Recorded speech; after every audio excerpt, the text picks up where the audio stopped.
The frost clung to her ham like the last of mercy. Ruth Abernathy stood barefoot in the center of Hartwell Square, her rounded belly casting a long, sloping shadow in the blue morning light. She wore a faded calico dress stretched too tight across her middle, its buttons mismatched and threads unraveling where the fabric had been let out. Her graying hair was still damp from the basin she'd washed it in before dawn. She had scrubbed her skin red, as if shame could be rinsed off like dirt. But shame didn't wash. It settled. It rooted. Around her, the townsfolk gathered, drawn not by compassion but by curiosity, the kind that keeps vultures circling. Men in suspenders leaned on hitching rails. Women clutched their children closer, though most already whispered that whatever Ruth carried inside her couldn't be called a child. No one spoke to her. No one looked her in the eye. But she felt their glances like nettles pricking her back. She was the thing they feared becoming, forgotten, weathered, alone, and now miraculously, inconveniently pregnant at 50. The judge's platform had been built overnight. A stack of wooden crates with a plank across it. Not for legal matters, no, the courthouse stood empty, but for spectacle. This wasn't a trial.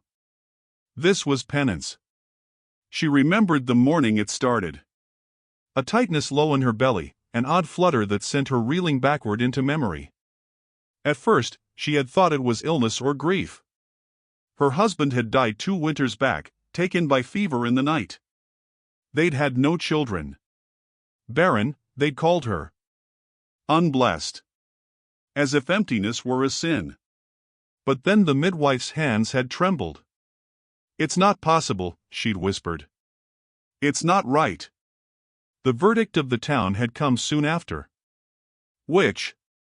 Harlot. Liar. Some said she'd seduced a younger man in secret. Others claimed madness. Reverend Tullis took to the pulpit, thundering against the unnatural womb, and the town listened. Always, they listened to men who spoke in anger but called it godliness. They fined her for public indecency when her dress split one Sunday morning. They refused her flour at the general store, even when she showed them coins. Children threw rocks at her windows. No one visited her homestead, not even when the porch roof collapsed and left her living in half a house. And now, this. Judge Wheeler stood beside her, his beard stiff with frost, his face turned away like her shame might stain him.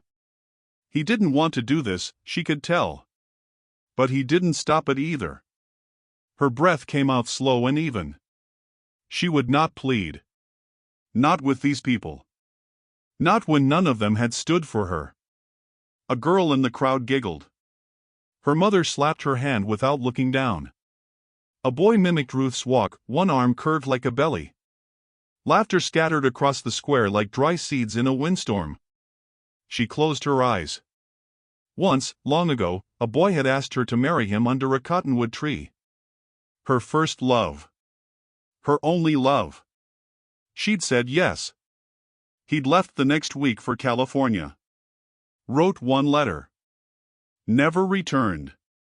Later came Samuel Abernathy, solid, honest, decent.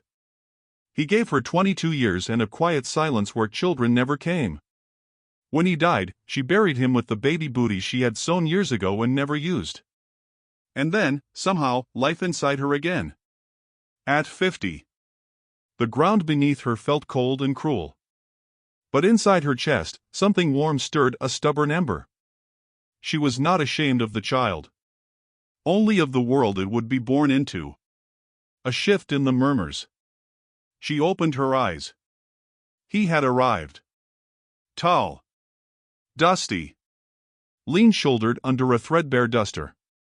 A wide-brimmed hat shadowed his face, but she knew his kind. Quiet men. The ones who watched more than they spoke.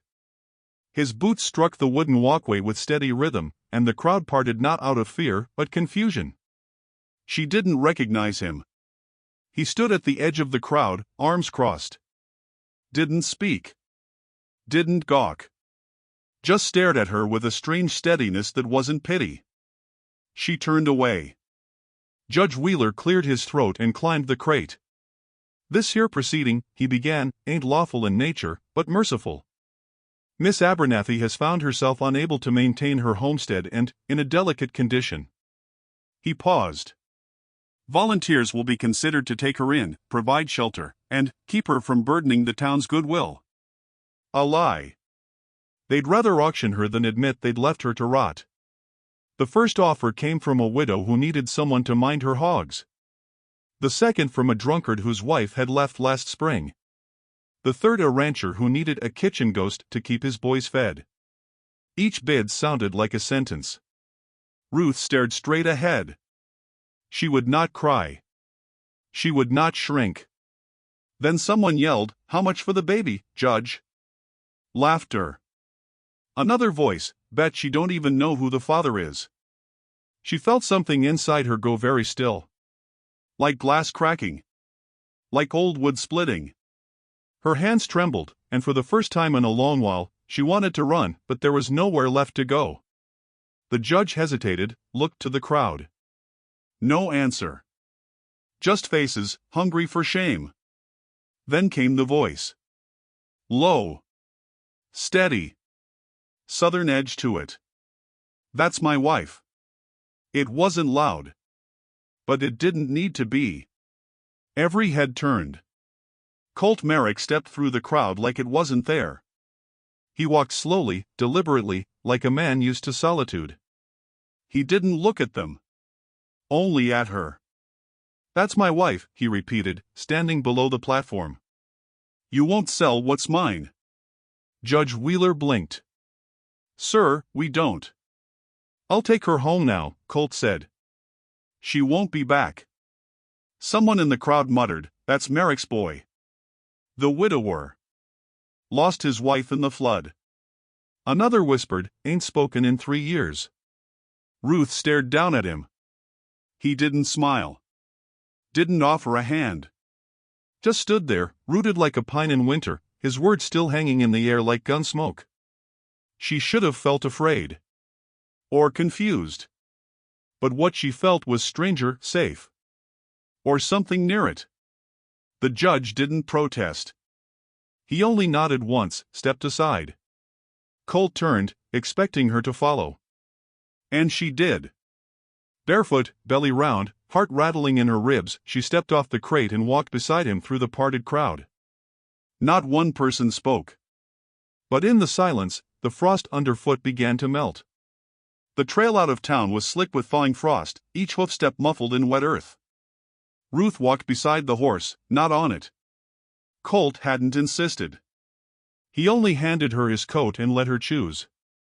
It smelled faintly of cedar smoke and sweat and dust, and it draped over her frame like a father's coat on a child, too large, too warm, too sudden to name. She didn't thank him. She couldn't find the voice. Colt didn't speak either. Not on the road, not when they passed the rusted windmill moaning on Carson's Ridge, not when the town's bell tolled behind them like an old regret. He kept his eyes on the horizon, one hand resting lightly on the reins, the other tucked into the folds of his coat. He looked like a man used to silence, not burdened by it, shaped by it. She had known men like him before, solitary, slow-moving, built of dirt and wind. But there was something else in him. Something unbent. The wind picked up near the bend in the road. Her toes began to ache, but she didn't complain. Pain, by now, was like a second tongue in her mouth. Always present, always teaching her not to speak. "You got a name?" His voice was low, as if unsure whether the words deserved to break the air between them. "Ruth," she said. "Abernathy." He nodded once. "Colt Merrick." They didn't speak again for miles. By the time his cabin came into view, dusk had painted the land in copper and pewter. The house was small, 2 rooms, maybe 3, but neat, with a corral to the side and smoke already curling from the chimney. The porch sagged in one corner, and a stack of chopped firewood leaned like a drunk against the shed. Colt dismounted, tied the horse loosely, and held the door open without looking at her. Ruth stepped inside and blinked. Clean floors. A pot of water heating near the hearth. No lace, no woman's touch, but nothing rotted, nothing sharp. A table with 2 chairs. A cot by the window. A stack of books with weather-curled spines. She stood near the fire, coat still wrapped tight. He didn't ask her to sit. She didn't. He set a tin cup of water on the table. You hungry? She shook her head. Suit yourself. He ladled beans into a bowl and ate in silence. She watched the shadows move across his face, the firelight tracing every hollow and scar. You didn't have to say that, she murmured. About me being your wife. I know. Why'd you do it? He took another bite. Chewed slowly. Swallowed. Felt right. That was all he said. No scripture. No poetry. Just the kind of right that lived in marrow and old wounds. Ruth's hands trembled. She turned toward the hearth. They would have sent me to the widow's house. Or to a family out past the bluff. One that beats their livestock. I figured. You don't know me. He shrugged. You didn't flinch. That silenced her. He pointed toward the cot. Bed's yours. I'll take the chair. I don't. It's warmer by the window. She hesitated, then walked to the cot and sat. The mattress gave beneath her weight with a tired sigh. She pressed her hand to her belly. The child kicked once, slow and strong. She blinked fast. No tears fell. Colt pulled a wool blanket from a chest, tossed it over himself, and leaned back in the chair without another word. The fire cracked. The wind groaned through the shutters. Ruth lay awake long after his breathing deepened, staring at the ceiling beams. One had a knot in it shaped like an eye. Watching. Waiting. Sleep did not come. In the morning, she rose before him and stoked the fire. She found oats in a tin, set them to boil with a pinch of salt. When he sat up, she was already ladling them into a chipped bowl. You didn't have to, he said. I know, she replied. They ate in silence again, but the kind that felt less hollow now. Outside, snowflakes fell, not in sheets, but in single drifting threads, like the sky was trying to remember how.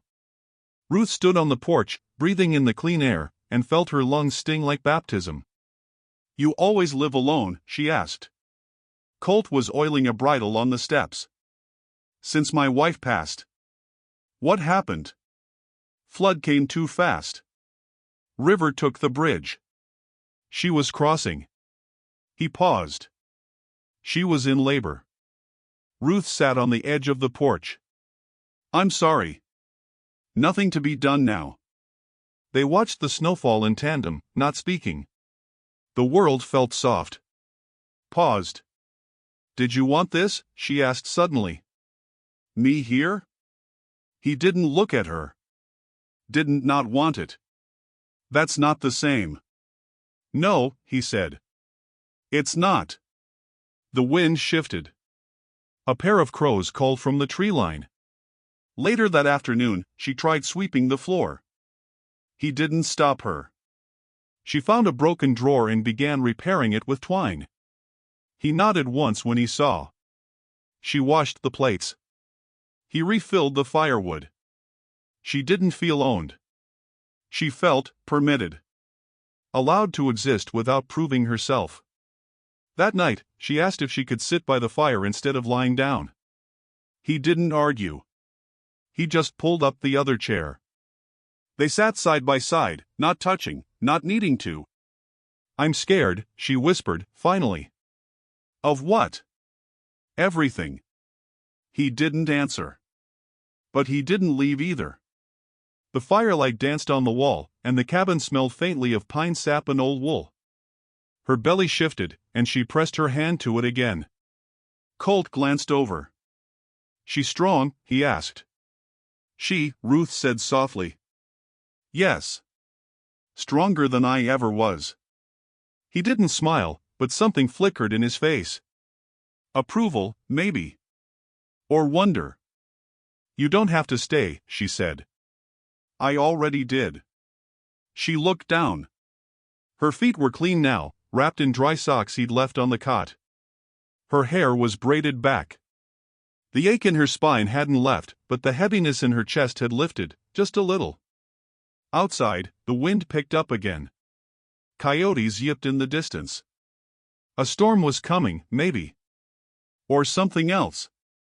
She looked over at Colt, who sat still as carved wood, eyes fixed on the fire. "What happens now?" she asked. He glanced at her. His eyes were clearer than she'd realized, pale blue, storm-washed.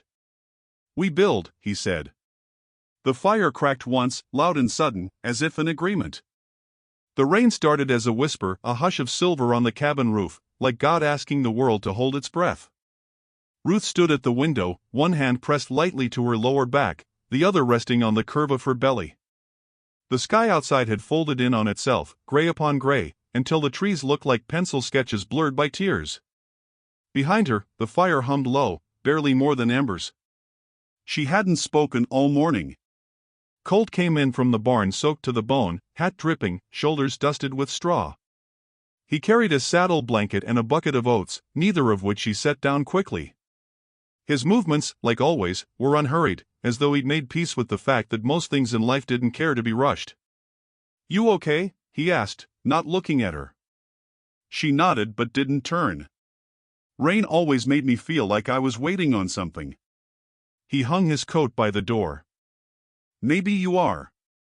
She didn't answer.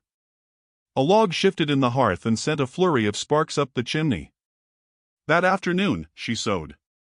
Not baby clothes, she didn't have the fabric, but she stitched shut a tear in the side of the coat Colt had given her, her needle moving with the patient rhythm of a woman used to mending more than cloth. Each pull was an act of staying. Of settling. She watched Colt through the window, his figure blurred by the rain. He moved between the stable and the fence line, checking latches, feeding the mule. He didn't wave. Didn't beckon. But he stayed within sight, and somehow, that made all the difference. By nightfall, the storm thickened. Water ran in little rivers down the slope of the yard, and the wind pushed hard against the walls. Ruth stirred soup over the fire, her back aching, her ankles swelling in silence. She caught herself humming. She couldn't place the tune, it wasn't joyful, exactly. Just steady. Like breathing. Colt set 2 bowls down and sat across from her. "Tried adding pepper," she said. "Hope you don't mind." "I mind food that don't get eaten." She smiled faintly. A small, flickering thing, there and gone. Halfway through the meal, he cleared his throat. "You always want a child?" She looked up, spoon pausing. "I think I always wanted proof." "Of what?" "That I hadn't lived for nothing." He didn't nod. Didn't speak. But the way his eyes held hers said everything. Later, while she rubbed salve into her aching knees, he pulled out an old book from under a loose floorboard. He didn't read it aloud. He just offered it, open to the middle, a pressed flower tucked inside the seam. Dried purple petals curled like whispers. She traced the stem with one finger, her hand trembling slightly. "It's from her?" Ruth asked quietly. He nodded. "A violet she picked behind the barn. Said it was for luck." Ruth handed it back. "It didn't work." "No," he said. "But I kept it anyway." There was something in that, some echo of how we carry things even when they fail us. Especially when they fail us. That night, the rain came down harder. Roof shingles thudded. The world outside vanished into a curtain of water. And then, the knock. 3 sharp raps on the door. Sudden. Demanding. Colt was on his feet in a heartbeat, rifle already in hand. Ruth froze, one hand instinctively on her belly. They exchanged no words. He opened the door just a crack. It was Maggie Doyle, soaked and shivering, her bonnet gone, her face pale. "Trouble," she said. "Town stirring."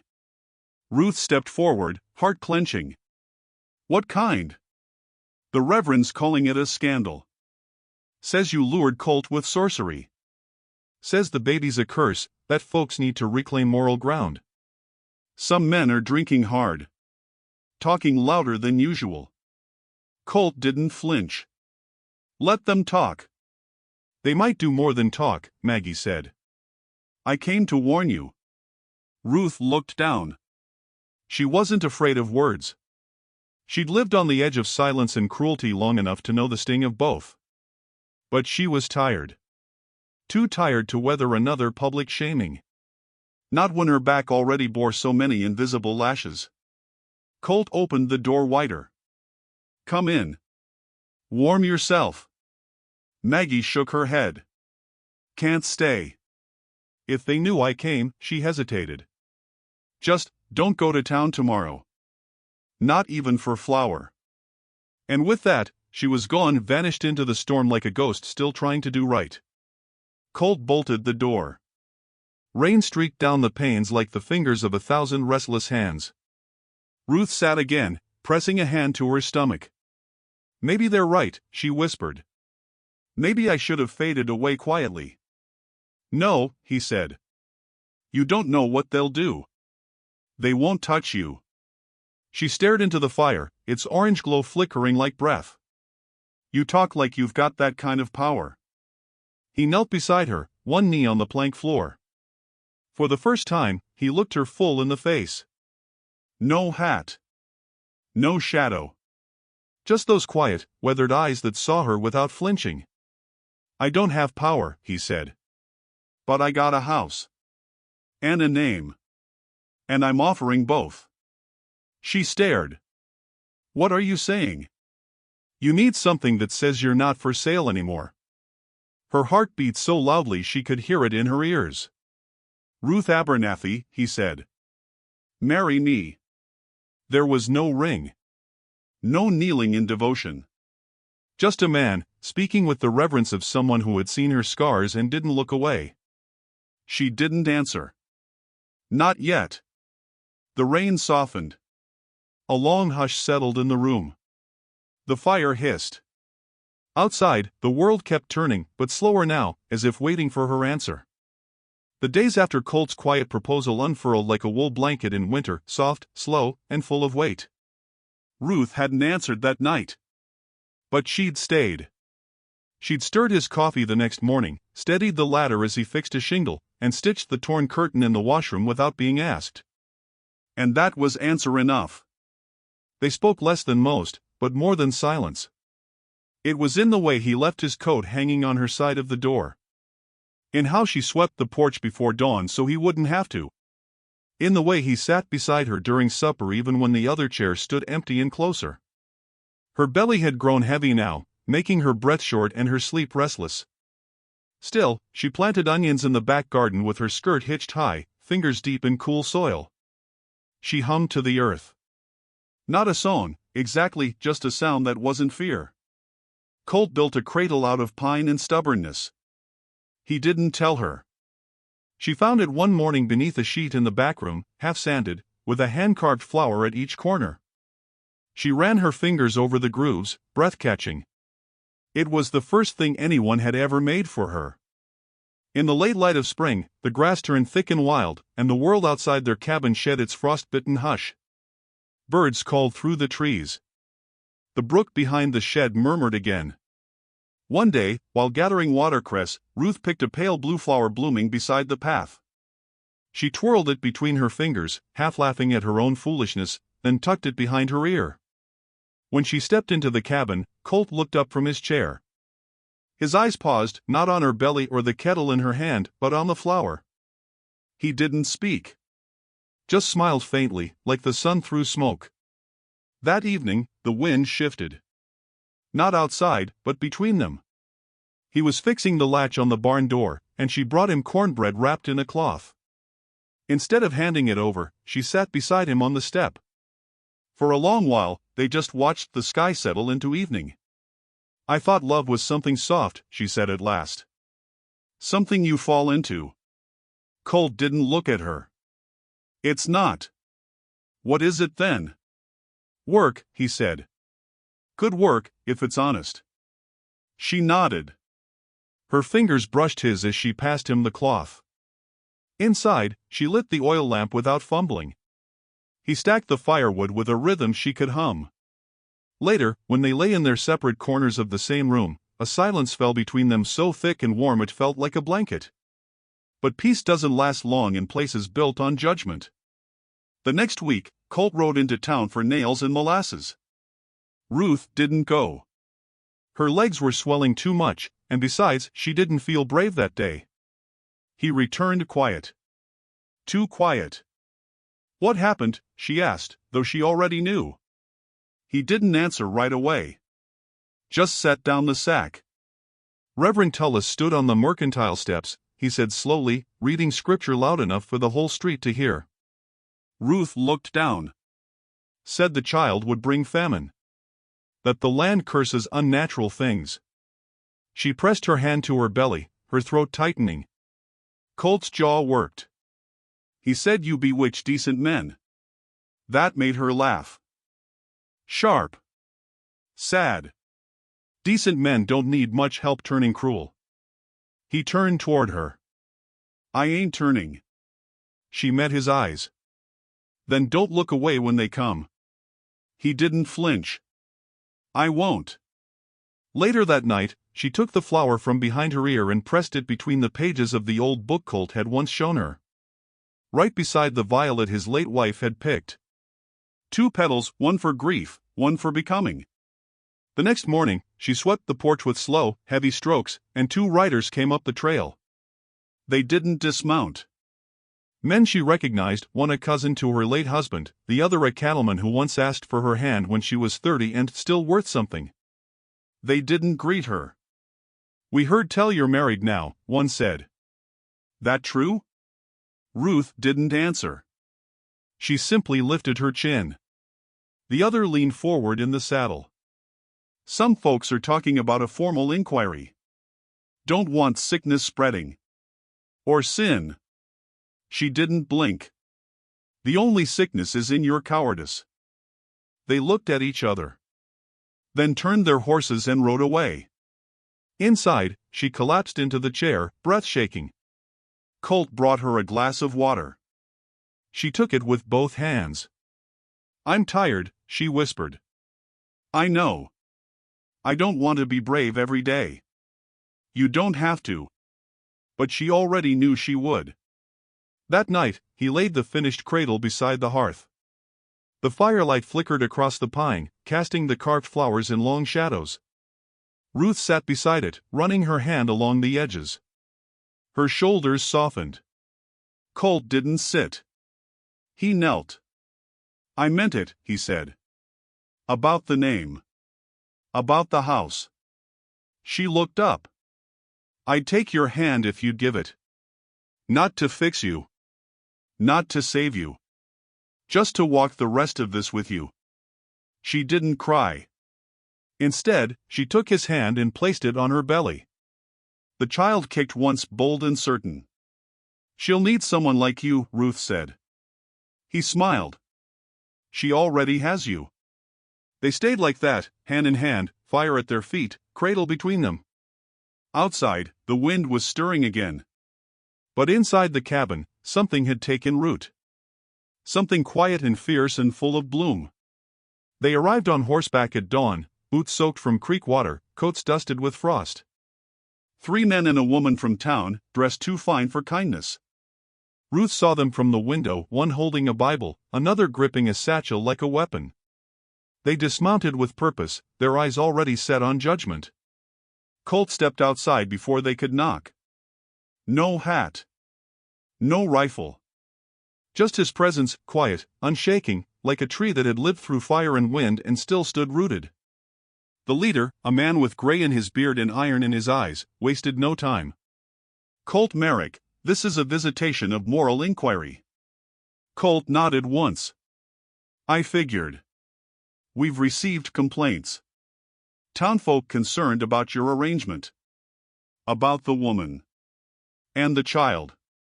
Colt didn't blink. She has a name. The woman among them, tight-lipped, spine straight as a branding iron, stepped forward. Then speak it proper, Mr. Merrick. In the eyes of God. Colt raised his voice just enough to cut through the cold. Ruth Abernathy Merrick, he said. My wife. Ruth stepped outside then, shoulders squared beneath her shawl. She carried no papers, no ring, no dowry. Just herself, her belly heavy with child, her hair braided and still damp from the morning wash. She had never looked more ready to burn or to bloom. The group stilled. "She's carrying a child conceived out of wedlock," the iron-eyed man said. "And if she bears it on your land without solemn binding." "She won't," Colt said. "We'll marry here. Now." The woman scoffed. "With who to officiate?" Maggie Doyle emerged from the pines, skirts damp, hairpin tight. She held a folded paper and a steady voice. "I was deputized 2 days ago. Judge Wheeler signed the order." No one spoke. Colt turned to Ruth. His voice was soft, not weak. "I don't have a ring. I don't have money. I don't have much of anything." Ruth looked at him, her eyes full and clear. "You have a name," she whispered. He held her hands, rough palms to worn knuckles. "I give you that, then," he said. "My name. My word. My every morning forward." Maggie stepped closer. "Speak after me," she said. But Colt didn't wait. "I take her," he said. "In this life, and whatever waits." Ruth's lips trembled, but she stood firm. "I take him. Not for rescue. But for rest." When it was done, the group from town left without a word. They hadn't come to bless, it hadn't been their right. That evening, a wind swept in from the ridge, strong and low, rattling the shutters like applause. Ruth sat beside the cradle, needle in hand, stitching the final hem of a cotton blanket. Her fingers ached, but not from fear. She was close. The baby knew. Her whole body hummed with waiting. Colt stoked the fire. "You all right?" She nodded once. "She's coming. Tonight, I think." He laid fresh water near the bed, a stack of clean cloth, a sharp blade. Maggie had left instructions. He'd memorized every one. The first pain came just after dusk, low and deep, like something ancient pulling itself to the surface. Ruth breathed through it, one hand braced against the table, the other gripping the carved edge of the cradle. Colt never left her side. He didn't speak much, just offered water, steadied her steps, wiped her brow. Once, when she nearly collapsed from a sharper wave, he caught her and whispered, "You were never too late." Hours passed. Pain rose and crested like storms. Ruth clenched her teeth. Gritted. Groaned. She remembered every insult hurled at her in the square. Every hand that turned her away. Every stone. Every cruel silence. She bore them all again that night and let them go with every scream. And then light. Not from the lantern. Not from the fire. But from the cry. High and shrill and living. A daughter. Ruth wept. Colt did too, though he hid it behind his shoulder. He wrapped the child in the cotton blanket, pressed his lips to her damp forehead, then placed her in Ruth's arms. "She's strong," Ruth whispered. "She's you," Colt said. They didn't sleep. Outside, the moon lowered behind the trees. Snow began to fall, soft, slow, as if the world itself had decided to hush. Colt stood on the porch near dawn, arms folded, breath steaming in the cold. Inside, Ruth rocked gently by the fire, her child asleep against her chest. He looked up. The sky had opened clean. No clouds now, just stars fading as light bled into the horizon. They had married with nothing but a name. But somehow, it was everything. And in that cabin, with firelight flickering on worn walls and a cradle finally filled, the West whispered something back. It didn't apologize. But it watched. And sometimes, that's how redemption begins. With a man who says your name when no one else will. With a woman who stays standing long after they've tried to bury her. And with a child born not in shame, but in firelight and love.